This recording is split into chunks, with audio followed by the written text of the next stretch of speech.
most jail petitions that come to the Supreme Court are often delayed.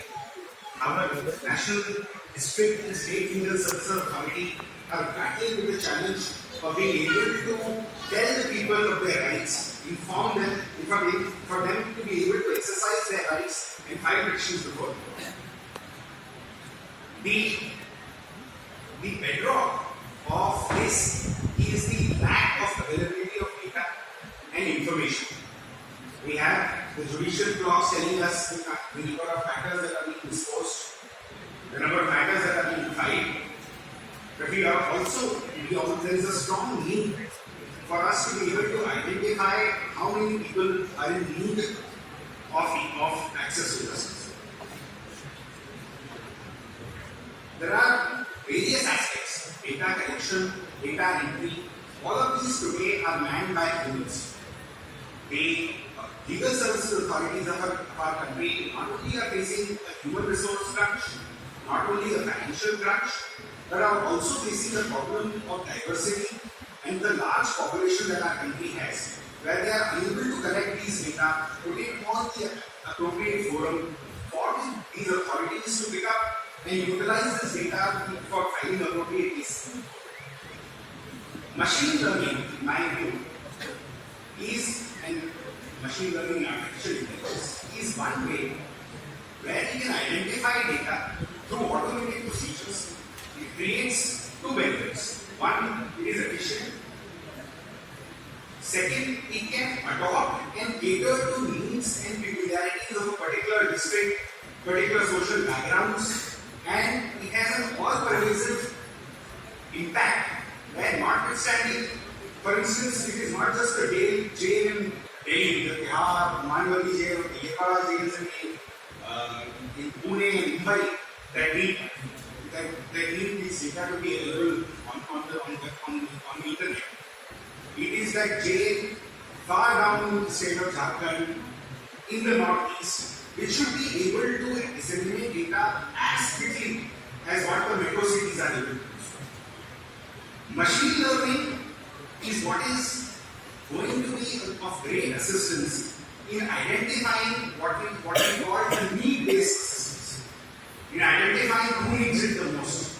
The ability, the process from collection to its entry can get automated, and therefore a lot of speakers in the first session have told us that artificial intelligence is not to replace human intelligence. It is a tool for assistance. It is this assistance that makes us more efficient, more fast and effective that we have to cater. The other problem, and this is something from my practical experience that I wanted to incorporate, was there is a process called natural language processing in artificial intelligence. And for instance, in the Supreme Court, where all documentation has to be filed in the English language. And most depositions are recorded in the country in various trial courts in their vernacular languages. More often than not, when the translated versions are placed before the court, the tenor in which the statement was made is often lost, because the translators in English would translate the meanings from Hindi or Kannada or Tamil or Telugu language into identifying terms in the English language. The natural language processing ability of artificial intelligence can adopt dialects. More often than not, when questions are posed to witnesses, they often respond in their dialects, which are different for each city. And we know every 20 kilometers in our country, a dialect changes. The ability to process this and to be able to place on record before, especially in the appellate courts, because in the trial courts we have the benefit of the judge being able to understand the tenor of the witness. But when we are in appeal, where the witnesses are not before the judges, where the only depositions recorded are put down to writing are before the judges, it is going to be of great assistance in identifying the true nature of depositions made in their respective language. There is also, and I think a lot has to be achieved in this field, is the concept of an automated legal assistance. We would know that the literacy rate or the information dissemination in this particular field would be very low. Our national legal services authorities, state legal service authorities, district legal service authorities organize various seminars, conferences to be able to inform people of their rights that can be exercised at various junctures. In my view, more often than not, these conferences are unable to reach the one who needs it the most, because we organize it in these seminar rooms where people from the villages are often not participating.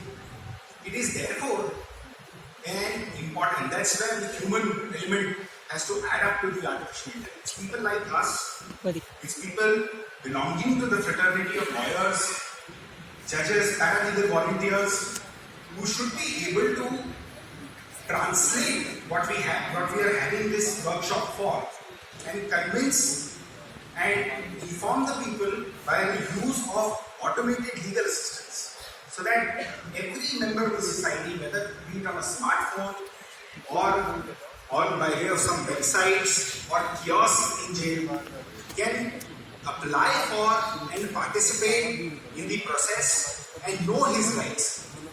For instance, preliminary legal advice is something we see in several fields. I was reading an article where in the field of medical sciences, if we, for instance, we are having a pain on the left side of our chest, more often than not we Google something. We go to a page on WebMD, identify what kind of problems, what kind of symptoms are there, and we do a preliminary assessment. The field of law, like the medical sciences, is often a very technical field, where people in the simplest of language are unable to understand their rights and remedies. Virtual legal assistants, or bots as we call them, can do the preliminary process of letting people know of their rights, of their remedies. Persons long incarcerated in jail who do not have access to smartphones could use it on a simple kiosk that could be installed in jails. And by the use of these processes, the preliminary legal advice and answer to common legal questions can be achieved, which would greatly assist even us as lawyers. When people come to us with their matters, the first thing we do is try to identify their documentation. Now, we are moving from the world of digitization to the world of artificial intelligence, a new era. In this new era, the change has to come from more information being available with the litigant. The litigant being able to tell us at the first instance that these are things that I have identified. It greatly reduces the burden on the courts, it greatly reduces the burden on the litigants, the lawyers, the judges, and overall an effective judicial system can be achieved by the deployment of these small tools, small artificial intelligence driven mechanisms at various places. I'm not sure if Delhi University currently offers access to subscriptions like legal research subscriptions, where a lot of private colleges are able to do so. Legal research is something, this is where I come to access for justice to all. When we were studying in college, we had that old case material, and I think that there is still that case material, and more often than not, students would read out of their 2-page, the small key. And but I would encourage everybody. To please follow the case material, because the foundational principles of law that have been cut out, and the professors have done an excellent job in identifying the relevant portions from the various judgments, which are statements of law. Every day it would come to your ease as and when the participants, the students would join the profession. Legal research, and the reason why I wanted to speak about this is legal research begins with the ability to frame propositions. Our legal research engines, as we call it, often rely on keywords to identify research. AI-driven legal research can help us translate the layman's language to those legal propositions, which can in turn be identified or researched through these search engines. These AI bots can help you frame these propositions. They cannot replace, but they can necessarily be of assistance. And now I'm sure some of the leading research engines in the country are trying to adopt an AI-based model in trying to adopt different inputs that are going to help in the legal research. The fifth, and I think particularly those in the trial, when we analyze trial, is the concept of predictive analysis, where several case laws, the fact situation obtaining in a particular case can be, and because artificial intelligence learns from the data inputs that are available with the algorithm, it analyzes different sets of data. Particularly when trial strategies are being made, in trial strategies you often have to choose one path as your line of defense. Let us say in the field of criminal law. To be able to identify, and there are myriad of options available, to be able to identify old cases, to be able to identify your trial strategy that can be tailor-made to your particular case. Again, as a tool of assistance, not replacement, is something that can be of great assistance to lawyers and students alike. There is one example of a legal aid society in Middle Tennessee and Cumberland, where they have identified an AI solution to automate what is called an expungement process. They identify criminal records, they identify the charges, and these charges are then automated through a system where simple drafts are produced by these AI-driven engines to ease the process of filing petitions, of the amount of time that is spent in preparing these documents. Before I move forward, and I don't want to detain all of you for a very long time, we've had a long day. We are often confronted with the question that what is the extent of liability? Because in doing all of this, in achieving all of this, one important aspect in artificial intelligence is who can be held liable in case of a harm or an injury or a negligence. And more often than not, the question is whether an algorithm can be put to trial, or chatbot can be put to trial, or a virtual assistant can be put to trial. In my view, there is a need to, and these challenges can easily be dealt with by policy and legislative reforms. And the various fields from which our guests are here today, especially the involvement of technocrats, industry-specific individuals, because there cannot be a tailor-made, there cannot be a hands-on one approach for all industries alike. These negligence have to cater to the specific usage in a particular industry, in a particular field of work. Our current product liability laws are not enough to deal with situations of harm or negligence arising out of a virtual chatbot. In fact, the regulation, as Justice Jha was pointing out the fact of his address in the European Union, the particular legislation has come into place to identify or to fix liability.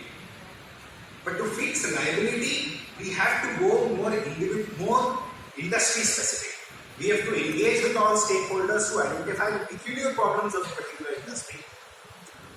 And in doing so, we must also ensure data protection, privacy rights of the individuals are not violated.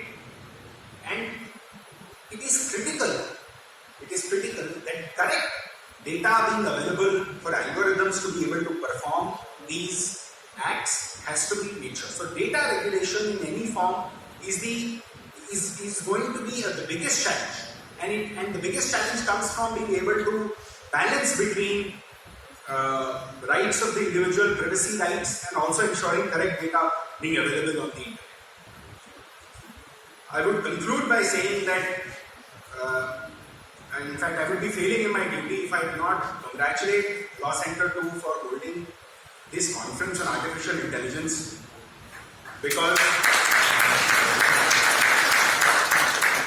as the future of our country, these workshops are going to shape the future of our legal system as well. And therefore, seminars like this, empowering the students, who in turn can take it forward to each and every man, every citizen of this country, is something that, and when we look back 10 years later, we'll be congratulating Dr. Jha and faculty members of the Law Center, the faculty of Delhi, for having organized this conference. Thank you.